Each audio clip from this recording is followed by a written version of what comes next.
Selamat datang anak-anakku sekalian dalam kelas pembelajaran pendidikan prakarya dan kewirausahaan.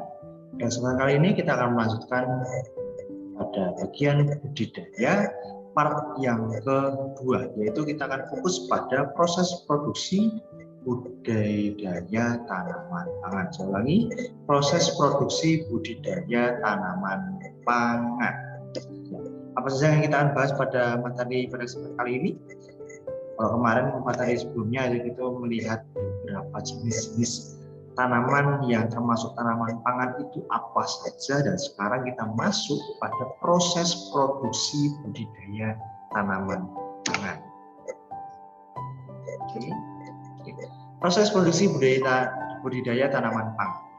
Budidaya tanaman pangan membutuhkan lahan atau media tanam. Jadi budidaya itu pasti yang pertama membutuhkan media tanam atau lahan itu sendiri, karena tanaman pasti membutuhkan tempat untuk dia bertumbuh dan sebagainya. Kemudian juga membutuhkan bibit. Sudah ada lahannya, tapi kalau tidak ada bibit, ya sama saja. Namanya budidaya pasti ada lahan, kemudian yang kedua ada bibit, kemudian nutrisi, yaitu tentang ada pupuk dan sebagainya, dan kemudian harus adanya air. Tanaman pasti membutuhkan yang namanya air, serta pelindung tanaman untuk pengendalian hama dan organisme lain sebagai sarana budidaya. Nah, pelindung tanaman maksudnya di sini adalah benda atau buatan manusia yang berusaha, entah itu dalam bentuk jaring atau bentuk boneka-bonekaan yang kita sering lihat di lahan pertanian padi dan sebagainya. Banyak sekali benda-benda yang supaya burung-burung atau hama itu tidak memakan buah atau tanaman pangan tersebut. Seluruh sarana budaya harus sesuai dengan pedoman yang dibuat oleh pemerintah untuk menjamin standar mutu produk. Jadi dalam melakukan budidaya, lebih baik kita juga harus memahami bagaimana pedoman yang sesuai yang dibuat oleh pemerintahan untuk menjamin mutu produk. Karena diinginkan supaya tanaman yang ditanam itu memiliki kualitas yang baik, tidak sembarangan. Nah, budidaya tanaman contohnya ada kentang, salak, singkong, kacang tanah, kacang hijau, kedelai, sorghum, padi, jagung, dan sebagainya. Yang pertama, kita harus melihat apa? Yaitu lahan. Yang perlu kita persiapan yang pastinya ada lahan. Pemilihan lahan sangat menentukan tingkat keberhasilan dari usaha budidaya tanaman pangan yang dilakukan. Akibatnya harus dilakukan pemilihan lahan dengan baik sejak awal sebelum usaha tersebut dimulai. Harus mensurvei dulu tempat atau daerah yang benar-benar bagus, yang pasti dari perizinan, dari dekat dengan sumber air, kemudian tanah yang subur dan sebagainya. Jadi ada dua macam jenis lahan. Yang pertama masih lahan lapang ya. Di sini ada tanah yang cukup luas dan biasanya di sini dapat dipakai untuk perkebunan, entah itu tanaman-tanaman seperti ubi, kedelai, kacang ataupun padi. Seperti ini lahannya sangat besar. Kemudian juga kalau memang terbatas tempatnya, bisa juga dengan media seperti hidroponik seperti ini. Jadi menggunakan lahan yang sempit, menggunakan paralon dan sebagainya, sehingga bisa tetap untuk bercocok tanam menanam tanaman pangan. Jadi tidak ada alasan bahwa saya tidak punya lahan, tempat saya sempit dan sebagainya. Ada teknik-teknik itu untuk menciptakan suatu lahan yang bisa digunakan di daerah yang cukup sempit. Tapi kalau untuk profesional yang untuk membuat tanaman yang lebih besar, ya memiliki lahan yang luas seperti gambar yang sebelumnya. Pemilihan lahan meliputi hal berikut. Yang pertama, pemilihan lokasi. Pemilihan lokasi untuk budidaya tanaman pangan harus memenuhi ketentuan seperti berikut. Yang pertama, jadi ada ketentuan yang lahan sangat dianjurkan jelas status kepemilikan dan penggunaan. Jadi jangan sampai kita menggunakan lahan sengketa atau lahan yang tidak jelas kepemilikannya. Nanti kok sudah kalian upayakan, kan sudah kelola lahan itu, sudah kalian tanam, justru ada masalah, mungkin ada pengakuan sisi, oh ini tanah milik saya dan sebagainya, nanti urusannya akan panjang, kalian akan rugi kan sudah mencoba menanam, tetapi ternyata lahan itu tidak sah menjadi milik kalian atau tidak sah menjadi lahan yang bisa kalian kelola. Itu sangat merugikan sekali. Jadi penting status kepemilikan dan penggunaan, hak penggunaan. Jadi belum tentu saat kalian mau memakai lahan itu belum tentu kalian harus membeli tanah, enggak. Bisa saja kalian menyewa tanah itu sehingga tidak perlu membeli. Kemudian lahan harus jelas pengairannya, penting sekali. Di sini juga tidak bisa sembarangan kalian membeli tanah tapi tanpa ada pengairan. Pak, tanah saya jauh dari sungai. Oke, nggak apa-apa. Di sini ada model pengairan menggunakan palon-palon seperti ini, sehingga bisa tetap pengairannya tetap lancar. Jadi masih banyak metode-metode untuk mencari sumber pengairan. Memang langkah-langkah baiknya yang memakai lahan yang ada saluran irigasi itu. Tapi tidak dimungkiri bahwa misalnya tidak ada juga bisa dengan menggunakan palon-palon seperti ini. Yang B, riwayat lokasi diketahui. Riwayat lokasi dapat diketahui dengan mencatat riwayat penggunaan lahan. Jadi lahan itu pernah digunakan belum?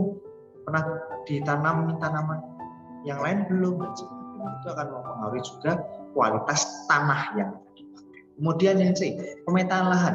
Sebelum melaksanakan usaha produksi tanaman pangan, dilakukan pemetaan penggunaan lahan sebagai dasar perencanaan rotasi, pergiliran pembibitan dan penanaman. Jadi ini juga harus penting juga bagaimana pemetaan lahan. Kemudian juga perencanaan rotasi tanah itu digali, setelah ditanam harus digali, kemudian pergiliran pembibitan dan penanaman. Jadi tidak bisa saat ditanam langsung ditanam lagi, harus diolah lagi. Suburan lahan. Lahan untuk budidaya tanaman pangan harus memiliki suburan tanah yang cukup baik. Kalau tidak subur, ya pasti tak akan mempengaruhi tanaman tersebut. Kemudian kesuburan tanah yang rendah dapat diatasi melalui pemupukan, kemudian penggunaan pupuk organik atau pupuk anorganik. Jadi dua macam ya, misalnya tanah ini mau kurang subur ya bisa melalui pemupukan dengan pupuk organik, yaitu melalui bahan-bahan yang tidak mengandung bahan kimia. Kemudian juga ada pupuk anorganik, yaitu mengandung bahan kimia tidak alami.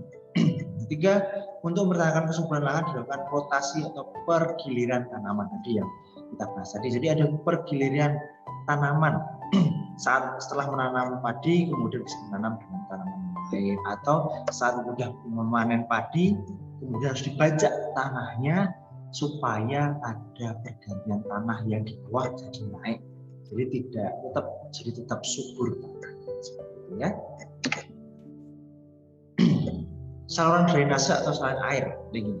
Saluran drainase agar dibuat ukurannya disesuaikan dengan kondisi lahan dan komunitas. Ini penting. Pentingnya saluran air. Kemudian konservasi lahan. Lahan untuk budidaya tanaman pangan yaitu lahan datar sampai dengan lahan kemiringan kurang dari 30% yang dimiliki dengan upaya tindakan konservasi. Jadi jangan terlalu miring, nanti repot juga nanamnya. Kalau sangat terjal, sangat miring hampir 90 derajat juga tanamnya pasti akan susah. Untuk kemiringan lahan kurang dari 30%, atau lebih dari 30% masih dilakukan tindakan konservasi. Kemudian pengolahan lahan dilakukan dengan tepat untuk mencegah terjadinya erosi tanah, pemadatan tanah, perusahaan struktur dan drainase tanah, serta hilangnya sumber daya tanah. Itu penting, pengolahan lahan itu penting supaya apa? Tanah tidak erosi, kemudian tanah tidak menjadi padat, harus tetap selalu gembur. Kemudian struktur dan drainase tanah juga harus baik, serta jangan sampai terjadi hilangnya sumber daya tanah. Itu berarti tanahnya sudah tidak subur, itu sangat berbahaya. Jadi tanamannya tidak akan tumbuh secara normal. Yang kemudian benih, ini penting. Tadi sudah menyiapkan lahannya sudah disiapkan. Kemudian beda lagi kalau kalian menyiapkan dengan hidroponik, ya kalian menyiapkan bahannya seperti balon, kemudian saluran air di dalam balon itu, kemudian juga melihat memakai tempat-tempat untuk menaruh tanah dan sebagainya. Kemudian yang kedua, benih. Jenis benih juga sangat menentukan kualitas dan produktivitas dari usaha budidaya tanaman pangan yang dilakukan. Dengan demikian harus diperhatikan beberapa hal penting sebagai berikut. Yang pertama, varietas yang dipilih untuk ditanam yaitu varietas unggul atau varietas yang telah dilepas oleh yang meneliti. Wow, ini harus banget. Harus memakai bahan-bahan atau bibit yang unggul, benih yang unggul, karena supaya kita sudah menghasilkan tanaman pangan yang baik. Benih atau bahan tanaman disukai dengan agroekosistem budidaya serta memiliki sertifikat dan label yang jelas. Jelas nama varietasnya, daya tumbuhnya, tempat asal, dan tanggal kadaluarsa, serta berasal dari perusahaan atau penakar yang terdaftar. Kenapa harus seperti ini? Jangan sampai kalian memperoleh benih bodong atau benih yang tidak baik, dan justru ternyata itu cuma kalian ada penipuan mentang-mentang harganya murah, ternyata bibitnya tidak bagus. Mentang apa kalian mementingkan mencari benih yang murah, tapi nanti justru akan rugi karena tidak bisa mencapai nilai jual yang standar. Akhirnya mau dijual aja susah. Itu pasar orang ya. Penting banget memilih benih unggul, padiku yang unggul, punya merek, punya sertifikat, punya tanggal kadaluarsa, sehingga tetap baik.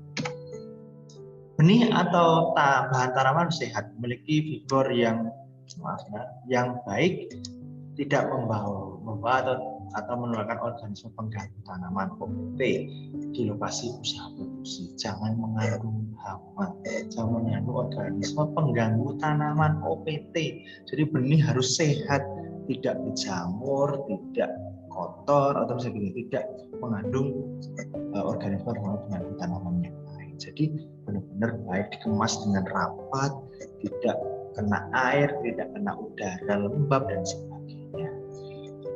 Apabila diperlukan sebelum ditanam diberikan perlakuan. Jadi benih juga harus diperlakukan dengan baik, seed treatment. Jadi harus dijaga baik, ditaruh di tempat yang tidak lembab, harus benar-benar kering sehingga tidak mudah rusak.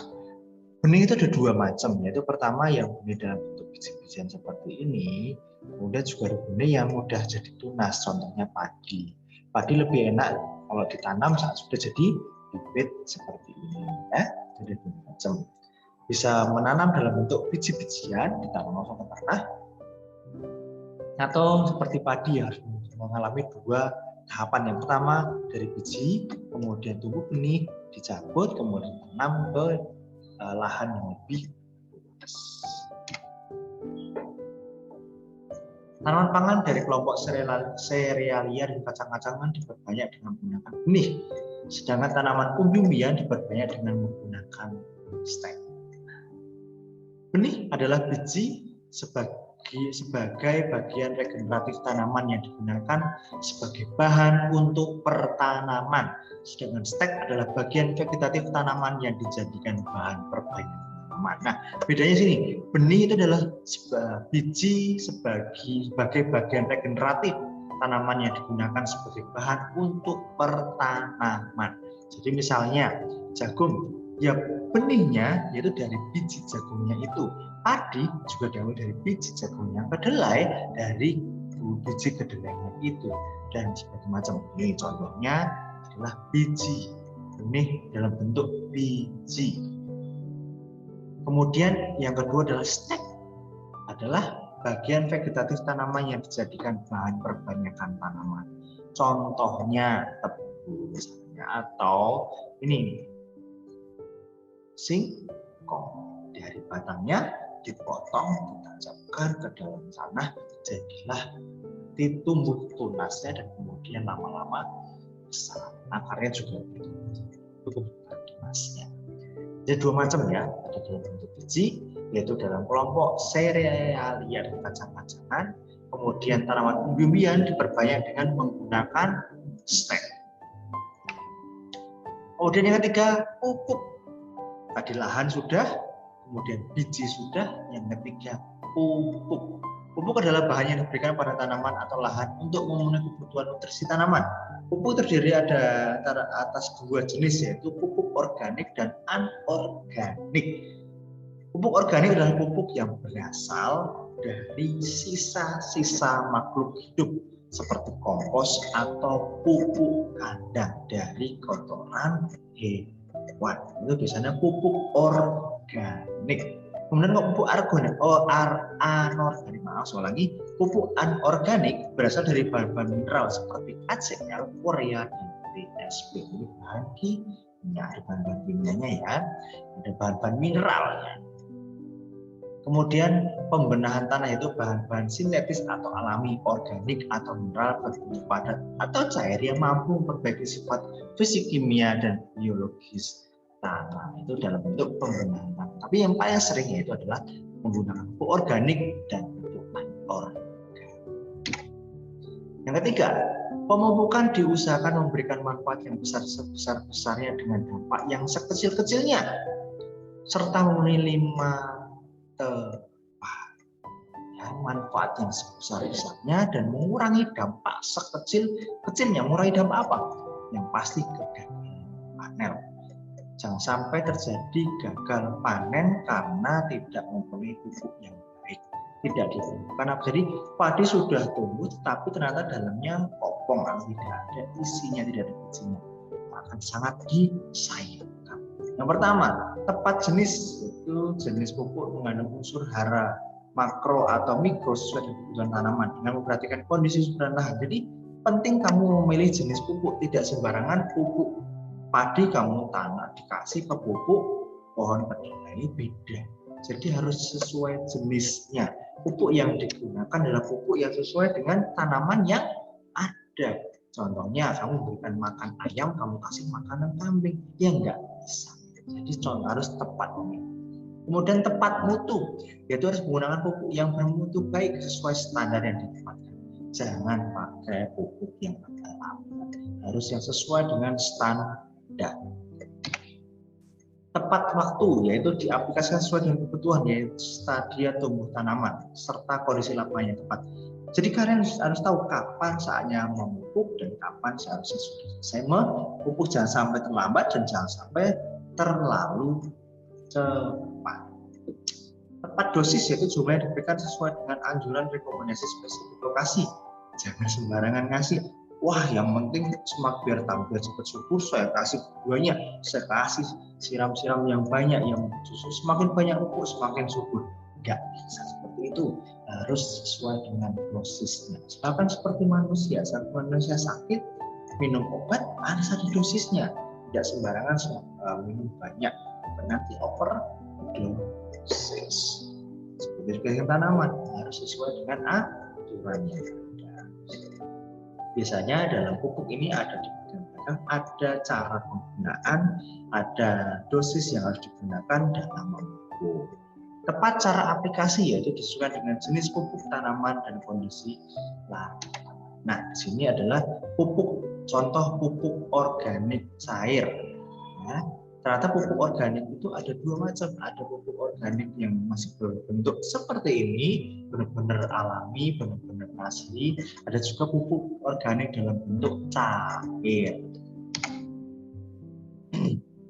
Ternyata kalau pupuk anorganik ada yang pupuk dalam bentuk seperti ini, kemudian juga dalam bentuk cair juga. Jadi tepat cara aplikasi yaitu sesuai dengan jenis pupuk tanaman dan kondisi lapangan yang sekian materi kita pada kesempatan kali ini, itu membahas tentang persiapan kalian mencari lahan. Apakah kalian punya lahan yang cukup luas di sekitar rumah kalian, atau kalau tidak kalian bisa menggunakan teknik hidroponik tadi. Kemudian saat kalian sedang persiapan lahan, kalian harus mencari bibit yang unggul, bibit yang baik, yang kemungkinan bisa bertumbuhnya lebih baik. Kemudian juga kalian harus mencari pupuk. Pupuk ini penting saat kalian sudah menanam bibit itu, kalian harus memberikan pupuk supaya bertumbuh dengan baik, sehingga tanaman bisa tumbuh sesuai dengan jadwal, sesuai dengan harapan, menghasilkan buah atau biji yang baik. Demikian materi kita pada kesempatan kali ini. Kita akan lanjutkan di materi berikutnya, di minggu berikutnya. Dan selamat mencoba untuk menanam, cari tanaman yang sesuai dengan lingkungan kalian yang kalian bisa coba tanam dan membuat laporan. Selamat belajar.